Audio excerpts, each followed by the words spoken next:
Hello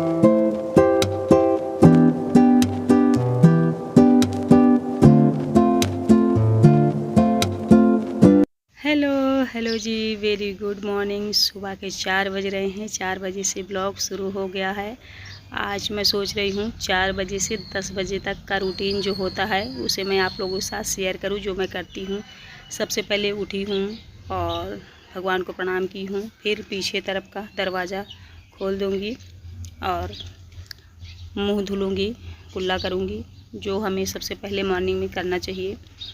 और 10 बजे तक नवरात्रि के दिनों में अभी क्या और कैसे मैं मैनेज करती हूँ सारा काम, वो सारी चीज़ें आज के ब्लॉग में है। बहुत ही खास है, तो आप सब देखते रहिएगा, बने रहिएगा। देखिए फेस को अच्छे से मैंने धुल लिया है। सच में फ्रेंड्स, अभी जब से नवरात्रि लगी है, सच बताऊँ मैं 4 बजे नहीं उठती थी, 5-6 बजे उठती थी। लेकिन अभी 4 बजे उठना मैंने चालू कर दिया है, क्योंकि सुबह सुबह मंदिर जाना होता है, वहाँ भीड़ हो जाती है, फिर पूजा करने में दिक्कत होती है। तो जब से मैंने 4 बजे उठा है ना, तब से लग रहा है एकदम से मॉर्निंग का जो टाइम होता है ना, वो जैसे हमें कुछ दे रहा हो, ऐसा कुछ फ़ील होता है। और जब हम सुबह सुबह काम करते हैं ना, तो एक एनर्जी फ़ील होती है। अभी नवरात्रि चल रही है, तो पानी वानी सुबह नहीं पीऊँगी, ना चाय ही पीऊँगी, सीधे काम में ही लग गई हूँ। सबसे पहले बर्तनों को रगड़ के धुल लूँगी। कितना भी आप शाम को बर्तन धुल लो, 10 से 11 बजे तक खाना पीना चालू रहता है फ्रेंड्स। फिर थोड़े बहुत बर्तन बच ही जाते हैं, तो वही सारे बर्तन बचे थे, तो उनको धुल लूँगी। अभी 4 बज रहे हैं, घड़ी मैंने आप लोगों को दिखाया ही। दिन है आज ट्यूसडे का दिन है, और मैंने सोचा आज मैं पूरा मॉर्निंग रूटीन आप लोगों को दिखाऊं। बर्तन धुल के मैंने रख दिया है। फिर दरवाज़ा खोली हूँ बाहर का। गाड़ी मैंने हस्बैंड जी को बोला कि आप निकाल दीजिए, तो उन्होंने गाड़ी निकाल के बाहर रख दिया है। और फिर पूरे बाहर चबूतरे में झाड़ू लगा लूँगी। उसके बाद फिर घर में भी झाड़ू लगाना है। 4 बजे के उठने से एक सबसे बड़ी चीज़ जो मैंने सीखी है, वो ये है कि आपका काम इतने जल्दी और टाइम से हो जाता है कि आपको एहसास भी नहीं होता है कि कितनी जल्दी हो गया। जब आप लेट जगते हो और फिर जब धूप हो जाती है, तब आप काम करते हो, तो ना तो आपको काम में मन लगेगा आपका, ना ही पूजा पाठ में मन लगेगा, ना ही ध्यान में मन लगेगा। मतलब किसी भी चीज़ में आपकी जो रुचि है वो अच्छी नहीं रहेगी। सिर्फ आप सोचेंगे कि हम काम कर लें, मतलब इसको निपटा लें, ये हमारा काम है, ये हमारी जिम्मेदारी, इसको निपटा लें। लेकिन अगर आपको एंजॉय करना है अपने काम को, तो आप मॉर्निंग में सुबह सुबह जगिए, फिर देखिए काम करने में मज़ा आएगी आपको। इधर देखिए झाड़ू लग गया है बाहर, तो मैं यहाँ धुल दूँगी अच्छे से। जिनके घर मिट्टी के होते हैं, जिनकी ज़मीन मिट्टी की होती है, वो लोग गोबर से लीपते हैं नवरात्रि के दिनों में, क्योंकि गोबर जो होता है ना, वो शुभ होता है। हमारे भारत में ये सारी चीज़ें तो मानी ही जाती हैं, और कंट्री का मैं नहीं जानती हूँ, लेकिन हमारे यहाँ ये सारी चीज़ें मानी जाती हैं और इनसे इफ़ेक्ट भी पड़ता है। तो जिनके प्लास्टर है वो लोग धुल दे थोड़ी सी हल्दी डाल के पानी में, तो वही मैं कर देती हूँ, क्योंकि गोबर मैं लीप नहीं सकती। सबसे पहले दुकान में झाड़ू लगाऊंगी और इधर से ले जाके पीछे तरफ सीधे। सुबह सुबह उठने का सबसे ज़्यादा जो मुझे फ़ायदा लगता है वो ये है फ्रेंड्स, कि सुबह में जब आप काम कर लेते हो ना, तो आपको लगता ही नहीं आपने काम किया है। सब कुछ एकदम टाइम से हो जाएगा, पूजा पाठ टाइम से, घर की क्लीनिंग टाइम से हो जाएगी, आप कपड़े वपड़े धुल के डाल देंगे पहले ही मॉर्निंग में ही, और नाश्ता भी तैयार हो जाएगा समय से, और दोपहर का लंच भी आप सोचेंगे कि जल्दी से बना लें। और जब हम 6-7, वो गृहिणी कैसे काम करती होंगी जो लोग 8 बजे उठती हैं, 9 बजे उठती हैं, उनका तो मुझे समझ में नहीं आता। क्योंकि कभी कभार जब मैं वीक रहती हूँ, मेरी तबीयत थोड़ी ख़राब रहती है, तो मैं भी जैसे 7-8 बज गए कभी, तो मुझे लगेगा वो सारा काम बोझा है और मेरे ऊपर थोप दिया गया है, मैं इसे कैसे करूँ। मतलब अजीब सी फीलिंग होती है। जब आप मॉर्निंग में उठ जाते हो, तो बहुत सारा टाइम आपका बच जाता है। जो दोपहर का टाइम होता है 11 से लेके 10 से 3 बजे के बीच का टाइम जो होता है, उससे आप अपनी स्किल के लिए कुछ कर सकते हैं। अगर आप मॉर्निंग में जगते हैं तो आपका बहुत सारा टाइम बच जाएगा। फिर देखिए पूरे घर को मैंने अच्छे से साफ़ कर दिया है झाड़ू लगा के। अब पोछा मार दूँगी। थोड़ा सा मैंने वीडियो को दौड़ा रखा है, क्या करूँ, मंदिर जाना है। पड़ोस की सारी महिलाएं हम लोग मिल के जाते हैं मंदिर, और तो जल्दी जल्दी सब लोग काम अपना निपटाते हैं। और इससे ना एक्साइटमेंट होती है कि यार उनका काम हो गया, जल्दी हम करें। कभी कभी कुछ चीज़ें सीख लेनी चाहिए हमें अपने आसपास के लोगों से भी, जो अच्छी हों, क्योंकि किसी इंसान में अगर कुछ अच्छाइयाँ हैं तो कुछ बुराइयाँ भी हैं। तो जो बुराइयाँ होती हैं ना, उन्हें हमें इग्नोर कर देना चाहिए। जो अच्छाइयाँ उन्हें ज़रूर सीखना चाहिए। कभी ये नहीं सोचना चाहिए कि हम परफेक्ट हैं, क्योंकि हम परफेक्ट नहीं हो सकते। बड़ा जल्दी है, फ़ोन आ रहा है मेरी पड़ोस की औरतों का। तो मैं क्या कर रही हूँ, बहुत जल्दी मेकअप सेकअप करके नहा चुकी हूँ और मेकअप सेकअप कर रही हूँ। अब सीधे मंदिर चली जाऊँगी, मंदिर से आऊँगी, उसके बाद फिर घर की पूजा होगी। देखिए मंदिर से होके आ गई हूँ, अंधेरा ही था, अंधेरे में ही मैं गई और आ गई वापस। एक सिस्टर बोल रही थी कि साधना सबसे पहले घर की पूजा करनी चाहिए। हाँ, मुझे बहुत अच्छे से पता है कि सबसे पहले घर की ही पूजा करनी चाहिए, क्योंकि ससुराल में अगर मैं कहूँ तो इतने बड़े भक्ति वाले ज़्यादा कोई नहीं है। नॉर्मली पूजा सभी लोग करते हैं, लेकिन मायके में मेरे पुजारियों के घर से हूँ मैं, तो मुझे बहुत अच्छे से पता है पूजा पाठ के नियम। लेकिन यहाँ क्या हो रहा है ना सिस्टर, मैं पहले मंदिर चली जा रही हूँ क्योंकि सभी लोग जाती हैं, फिर मैं लेट हो जाऊँगी। और जब मंदिर में आप लेट हो जाएंगी ना, तो वहाँ इतनी ज़्यादा भीड़ होती है कि आपको पूजा करने का टाइम ही नहीं मिल पाता। नहीं तो सबसे पहले अपने घर के भगवान की पूजा करना चाहिए, क्योंकि पहले जो हमारे घर में बैठे हैं उनकी हमारी जिम्मेदारी ज़्यादा है। बाहर के देवी देवताओं को तो कोई और भी पूज रहा होता है, तो ये मुझे पता है। नवरात्रि के दिनों में भी नहीं हो पा रहा है, नहीं ऐसे जब भी होता है तो मैं पहले घर की ही पूजा करती हूँ।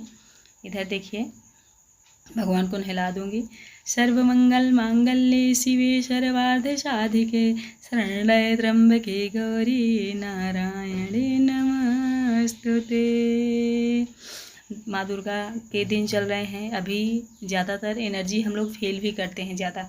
आप लोग अगर महसूस करें थोड़ा सा तो आपको समझ में आएगा कि जब भी नवरात्रि आती है तो ये 9 दिन जो होते हैं ना, हमें पता नहीं कहाँ से शक्ति मिल जाती है। मैं तो व्रत नहीं हूँ, जब मैं व्रत रहा करती थी 9 दिन, तो मुझे इतना काम करने में मज़ा आता था, भूख बिल्कुल नहीं लगती थी। सब कुछ कर लूँ, नाश्ता बच्चों को बनाऊँ, फिर खुद के लिए बनाऊँ। छोटे छोटे बच्चे थे, मैं 9 दिन व्रत रहा करती थी। लेकिन अभी क्या हो रहा है, अभी 9 दिन नहीं रहती हूँ तो उतनी एनर्जी नहीं होती। लेकिन जो लोग 9 दिन व्रत रहते हैं यार, मत पूछो, उनसे पूछो एक बार कि उनको कितना ज़्यादा लगता है कि मतलब क्या क्या हम कर लें 9 दिन।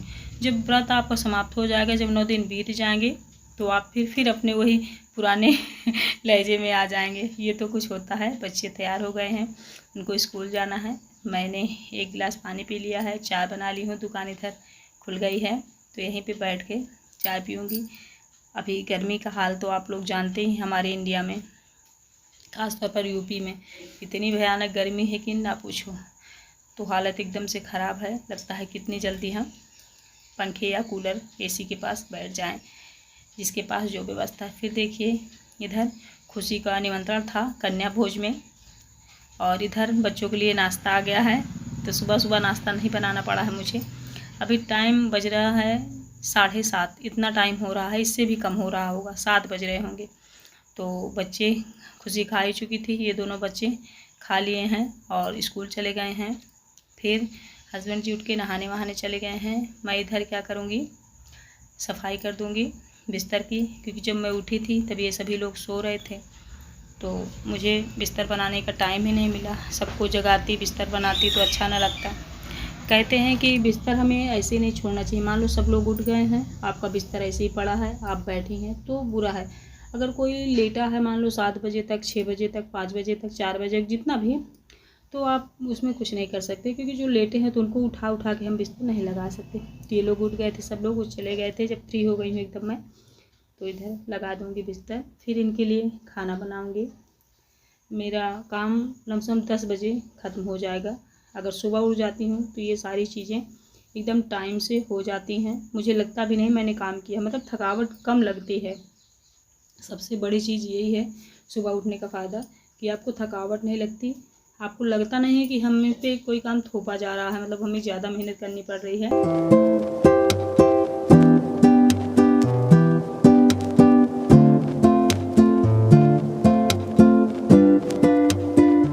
क्या है ना, 4 बजे की जगी हूँ, तो अभी ये लग रहा है कि थोड़ा सा बैठ जाऊँ, लेकिन 10 बजे के पहले बैठने का टाइम मुझे नहीं मिलेगा। जब मैं सब कुछ निपटा दूँगी, सबको खिला पिला के भेज दूँगी, तब जाके सुकून मुझे मिलेगा। उसमें भी थोड़ा सा टाइम लगेगा। इधर देखिए फिर बिस्तर लगाने के बाद जस्ट खाना बनाने लगी हूँ। ये बोल रहे थे पूरा खाना खा के जाना है, अभी टाइम भी है तो जल्दी ही बना लेती हूँ। इधर बिना लहसुन प्याज की कढ़ी बन रही है खटाई से, और मसाले जैसे जीरा, धनिया, सूखी मिर्ची, ये सारी चीज़ें डाल दी हूँ, और जो रेडीमेड मसाले आते हैं वो भी। तो हमारी कढ़ी बहुत ही यम्मी और टेस्टी बनेगी।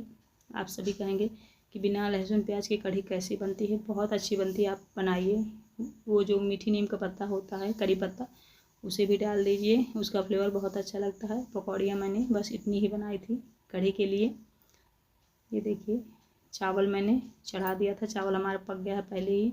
जब मैं बिस्तर लगा रही थी तभी मैंने चावल चढ़ा दिया है, क्योंकि एक काम को करने के लिए बैठ के नहीं करना होता, खाना थोड़ा बहुत चढ़ा दीजिए, बनता रहे। इधर देखिए कुछ लोग खा चुके हैं, जैसे मैं खा चुकी हूँ। फिर ये देखिए हस्बैंड जी की थाली है, ये भी खा लेंगे।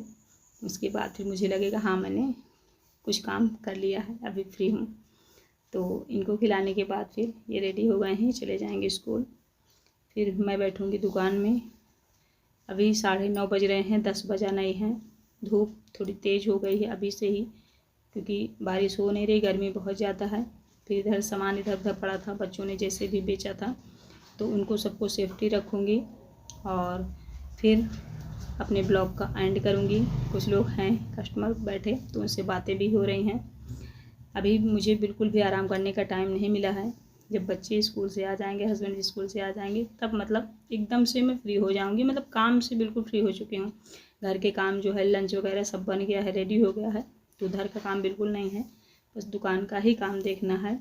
तो ऐसी तो कुछ दिनचर्या मेरी होती है अभी नवरात्रि के दिनों में। बाद में फिर थोड़ा इधर उधर होता है, जैसे बच्चों को स्कूल भेजना होता है तो पहले उन लोगों को नाश्ता वास्ता बना देती हूँ, फिर क्लीनिंग करती हूँ। लेकिन अभी क्या हो रहा है, पहले क्लीनिंग करने के बाद, नहाने के बाद, पूजा पाठ करने के बाद फिर नाश्ता बनता है। और मैं कोशिश यही करूँगी कि 9 दिन तो क्या, हमेशा 4 से 5 बजे तो कम से कम उठ ही जाऊँ, जिससे घर को साफ़ करने में ज़्यादा आसानी लगे। क्योंकि जब धूप हो जाती है तो मेरा भी मन बिल्कुल नहीं लगता है। तो आप लोगों को मेरे ब्लॉग कैसे लगते हैं? आप लोग सपोर्ट कम करते हो, देखते कम हो, ना शेयर करते हो, ना कमेंट करते हो, तो ये शिकायत मुझे है। ये देखिए पूरे 10 बज रहे हैं, अब ब्लॉग का एंड कर रही हूँ। Bye, thank you.